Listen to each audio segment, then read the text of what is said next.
Assalamu alaikum. On se retrouve aujourd'hui pour le chapitre numéro 6, les différentes catégories de personnes pendant le jeûne. Bismillahirrahmanirrahim. Après avoir loué Allah et lui avoir fait des éloges, puis prié sur le prophète, sa famille et ses compagnons, l'auteur, qu'Allah lui fasse miséricorde, dit: Mes chers frères, nous avons vu dans le 3e cours que le jeûne du Ramadan fut légiféré en 2 étapes, puis son obligation fut instaurée définitivement, et les catégories de personnes sont au nombre de 10. 1. Le musulman pubère, doué de raison, résident, capable de jeûner et dispensé de tout empêchement. Une telle personne est tenue de jeûner le mois de Ramadan dans son mois imparti, en vertu des textes du Coran et de la Sunna et du consensus des savants. Allah dit: le mois de Ramadan durant lequel le Coran a été descendu comme guide pour les gens et preuve claire de la guidée et du discernement, donc quiconque d'entre vous est présent en ce mois qu'il jeûne. Verset 185, chapitre 2. Et le prophète sallallahu alayhi wa sallam a dit: jeûnez lorsque vous apercevez le nouveau croissant lunaire, rapporté par Bukhari et Muslim.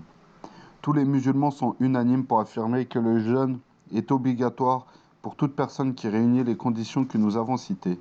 Le jeûne n'est pas obligatoire pour le mécréant et il n'est pas accepté de sa part, car il n'est pas concerné par cette adoration. S'il se convertit durant le mois de Ramadan, il n'aura pas à rattraper les jours précédents en vertu de la parole d'Allah. Dit à ceux qui ont mécru que s'ils cessent, on leur pardonnera ce qui est passé. Verset 38, chapitre 8. S'il se convertit durant la journée, il devra arrêter de manger jusqu'au coucher de soleil, car il sera concerné par son obligation. Par contre, il n'aura pas rattrapé ce jour, car il n'était pas encore musulman au début de la journée. L'enfant jusqu'à la puberté. Il n'est pas concerné par l'obligation du jeûne tant qu'il n'est pas pubère, en raison de la parole du prophète sallallahu alayhi wa sallam. La plume est levée pour 3 personnes: celui qui dort jusqu'à ce qu'il se réveille, l'enfant jusqu'à sa puberté et le fou jusqu'à ce qu'il retrouve la raison. Rapporté par Abu Daoud. Malgré tout, ses parents ou tuteurs doivent lui ordonner de jeûner s'il peut le supporter, afin qu'il s'entraîne à cette adoration et qu'il y soit habitué, une fois pubère, comme le faisaient les pieux prédécesseurs. En effet, les compagnons faisaient jeûner leurs enfants en bas âge, et avant de se rendre à la mosquée, ils leur donnaient des poupées en laine ou autres, et lorsqu'ils pleuraient de faim, ils les faisaient jouer avec afin de les distraire. De nos jours, beaucoup de parents n'accordent pas d'importance à cette pratique et n'ordonnent pas à leurs enfants de jeûner.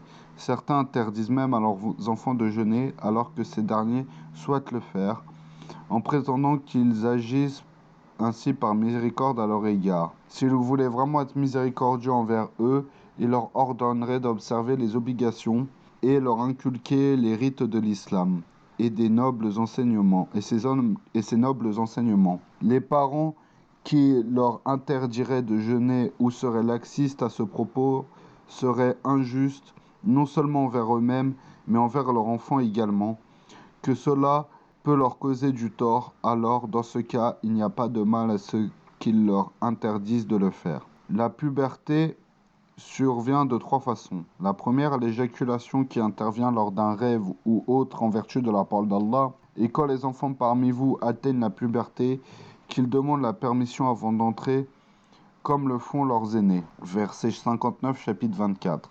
Et en vertu de la parole du prophète sallallahu alayhi wa sallam, les grandes ablutions sont obligatoires le jour du vendredi pour toute personne pubère, rapporté par Bukhari et Muslim.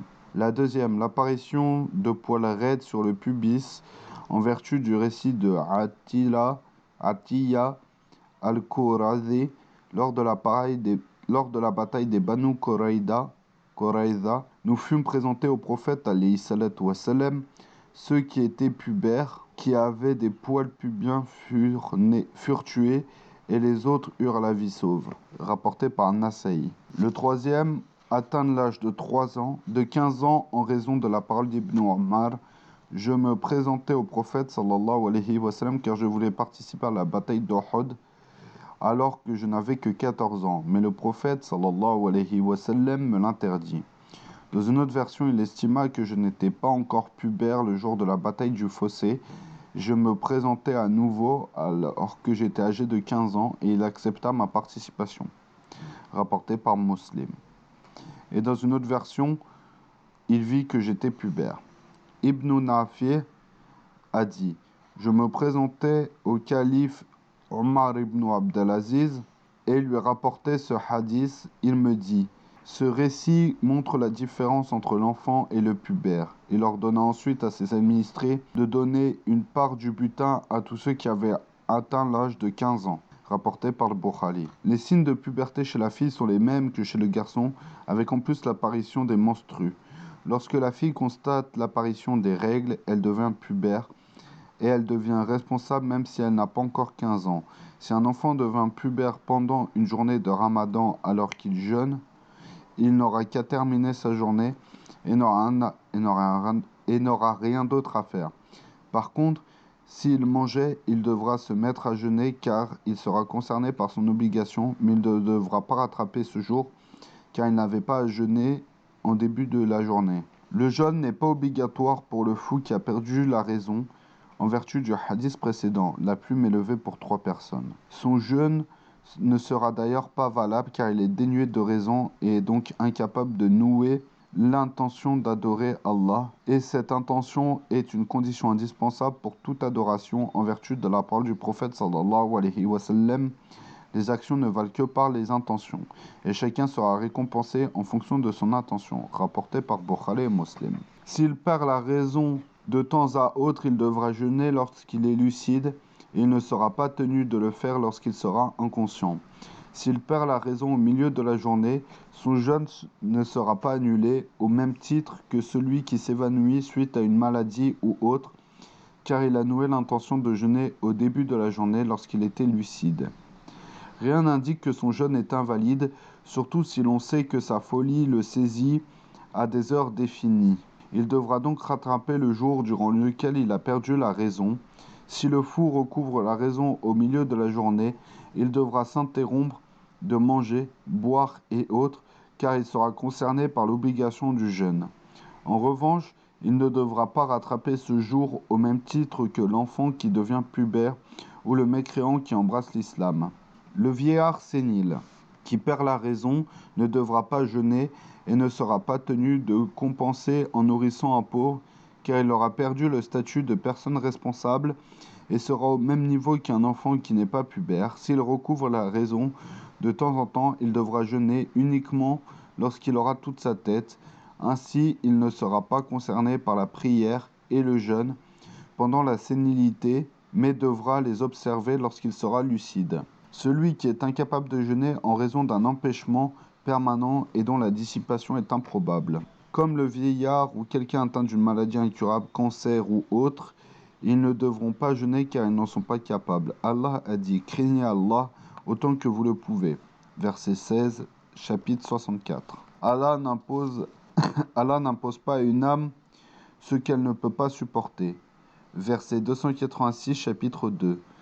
Mais ils seront tenus de nourrir un pauvre pour chaque jour manqué, car Allah en a fait une compensation du jeûne au début de son instauration. Lorsque les musulmans avaient le choix de jeûner ou pas, donner à manger à un pauvre remplace donc le jeûne pour celui qui ne peut le supporter. Dans ce cas, il a le choix entre donner à manger à un pauvre un mou de froment, ce qui correspond au quart d'un sa prophétique, dont le poids est d'environ 500 grammes, et entre préparer un repas et y convier des pauvres correspondant au nombre de jours qu'il n'aura pas jeûné.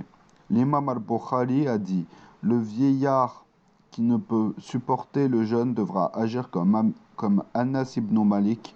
Après avoir atteint un âge avancé, il nourrissait un pauvre pour chacun de ses jours en lui donnant du pain et de la viande. Ibn Abbas dit au sujet du vieillard et de la femme âgée qui ne peuvent pas jeûner qu'il devait nourrir un pauvre pour chaque jour. Rapporté par Bukhari. Mes chers frères, la législation émane de la sagesse d'Allah et une clémence par laquelle il fit miséricorde à ses serviteurs, car la législation est basée sur la facilité, la miséricorde, la perfection et la sagesse. Allah a imposé à chacun ce qu'il est en mesure d'accomplir en étant épanoui et serein et en agréant Allah comme Seigneur, l'islam comme religion et Muhammad alayhi salatu wassalam comme prophète.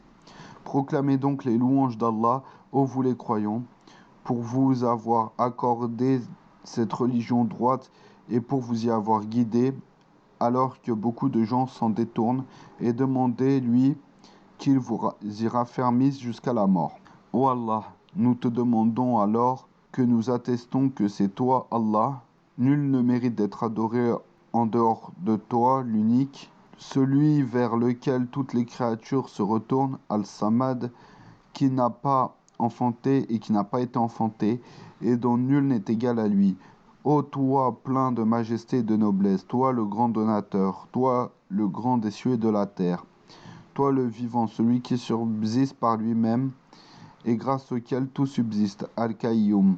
Nous te demandons de nous orienter vers les actions que tu aimes et que tu agrées, et que tu fasses de nous des serviteurs qui acceptent ta personne comme Seigneur, l'islam comme religion et Mohammed comme prophète.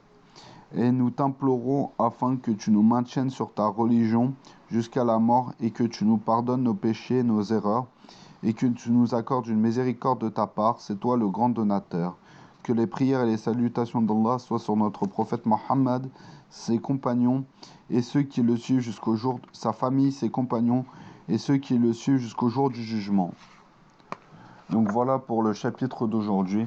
Barakallahu fikum, assalamu alaikum, et on se retrouve demain, Inch'Allah. اقرأ باسم ربك الذي خلق خلق الإنسان من علق اقرأ وربك الأكرم الذي علم بالقلم علم الإنسان ما لم يعلم